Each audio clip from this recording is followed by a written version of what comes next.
Video করেছি শের সিনেমার এই প্রোমোটা নিয়ে, আরও একটি ভিডিও করেছি, কিন্তু সেটাতে আমি জানিয়েছি যেটা কেমন লেগেছে হতে পারে।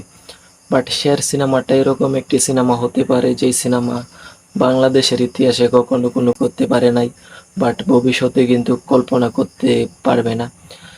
আমরা বিভিন্ন সময় কিছু ভিএফএক্স এর কাজ দেখেছি বাংলা সিনেমায়, যেগুলো যেগুলো দেখলে আমাদের এতটাই খারাপ লাগে, যে এত পরিমাণ খারাপ লাগে যেটা বলতে নাই। কারণ তাদের এই ভিএফএক্স এর কাজটা যে আলাদা, সেটা কিন্তু সিনেমাটা দেখলে বেসে যায়, সেই কাজটা যে তারা আলাদা করেছে। এরকম একটা অবস্থার মাঝে আমাদের অনন্য মামুন ভাই বাজেটের ভিএফএক্স এর একটি কাজ নিয়ে আসতেছে, কারণ অবশ্যই এটাতে ভিএফএক্স এর অনেক কাজ থাকতেছে, কি বাঘ, অনেক বড় বড় জীব জন্তু দেখানো হবে। তো এটা এরকম একটি সিনেমা শাকিব খানকে নিয়ে করা আসলে উচিত, হয়তোবা কোনো পরিচালক এরকম ভাবে ভাবে নাই। তো এটা আমাদের অনন্য মামুন ভাই, আমি বলে থাকি যে অনন্য মামুন কিছু ভাবে, তো সেটা কিন্তু সবসময় আমার কথার সাথে আপনারা মিলিয়ে দেখবেন। তো এবার আপনার অবশ্যই সিনেমাটা হয়তোবা এখনো জানায়নি তারা যে এই সিনেমার নায়ককে, কিন্তু এই সিনেমার নায়ক অবশ্যই শাকিব খান। কারণ গুড়ার এখানে একটা পিকচার আমরা দেখেছি যে গুড়ার উপর নায়ক চড়তেছে, গুড়ার উপর কিন্তু একজন তীর। তো সেখানে কিন্তু স্পষ্ট মতে বাসা যাচ্ছে এটা শাকিব খান। শাকিব খানের শাকিব খানের মাথা দিয়ে আমি বুঝে ফেলতে পারি ভাই এটাকে, আর চোখ দেখলে তো আরো বেশি। তো এখানে পুরোপুরি শাকিব খানের চোখটাই আমার কাছে লাগলো। এতে আমি বলতে চাই যে অনন্য মামুন ভাই এত বড় একটি কাজ, সেটা বাংলাদেশে একমাত্র শাকিব খান ছাড়া অন্য কোনো হিরো সেই কাজে থাকছে না। তো এটা আমার কাছে অনেক অনেক ভালো লাগার বিষয়। এই শেয়ার সিনেমা এরকম দাজের একটি সিনেমা হতে চলেছে, যেরকম সিনেমা কখনোই আপনারা বাংলাদেশে দেখেন নাই। হয়তোবা তুফানের থেকেও বড় কিছু হতে চলেছে এই শের সিনেমাটা।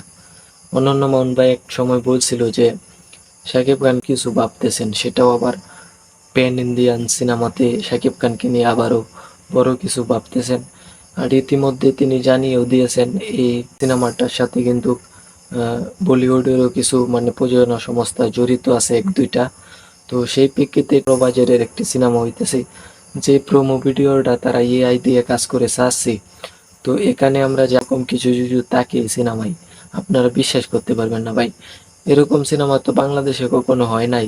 বাট পুরাপুরি বলিউডের সিনেমা, বলিউডের স্টাইলে কিন্তু এই সিনেমাটা হতে যাচ্ছে।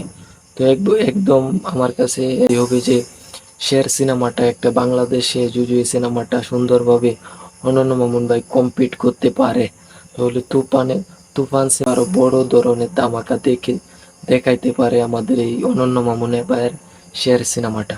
কারণ এখানে যে পরিমাণ একটি কাহিনী বুঝে ফেলেছি, এটা ইতিমধ্যেই একটি ছোট ছেলে যখন ছোটবেলা থেকে পশু পাখির সাথে যুদ্ধ করে, সে এই যুদ্ধ করতে করতে শিশুকাল থেকে যখন বড় হয়ে একজন গ্যাংমাস্টারে পরিণত হবে, এই গল্পটা যেন ভাবতেই অনেক ভালো লাগতো। এই প্রেক্ষিতে আমি বলতে চাই যে এই সিনেমাটা অনেক অনেক দারুণ হতে চলেছে। তো সকলকে আমি অনন্য মামুন ভাইকে ধন্যবাদ জানাই, কারণ ভাইয়া এত বড় মাপের একটি সিনেমার ঘোষণা দেওয়ার জন্য আমাদের মেগাস্টার শাকিব খানকে নিয়ে। তো এভরিওয়ান, ভিডিওটা ছিল এই পর্যন্ত। মতামত কি শেয়ার সিনেমাটা কিরকম হতে পারে, এই সিনেমার নায়ক কে হতে পারে, ভিডিওর কমেন্ট বক্সে অবশ্যই জানিয়ে